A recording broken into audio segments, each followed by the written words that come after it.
What's up guys, this is James, and here's our problem in this video. So given the graph as shown on the screen, we're actually given with a system of a linear equation and a nonlinear equation. And we are tasked to find the solution x, y to the system. So take note that we don't have to actually determine their exact equations. Rather, it is important to recognize that if we have a system of such equations, the solution is just the intersection of the curves. So as we can see, there's only one intersection, and that implies that there's actually one solution.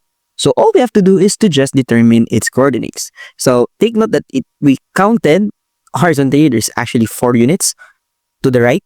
So that means our x coordinate is 4. And if we count the units vertically, so that's actually 5 units upward. So 1, 2, 3, 4, and 5. Therefore, the coordinate of the intersection is actually 4, 5. And thus, the solution to the system is also 4, 5. And therefore, the answer is letter C. So that's it. Thanks for watching once again. And for more exciting videos, please subscribe to Maths with James Tutoring. So again, have a nice day.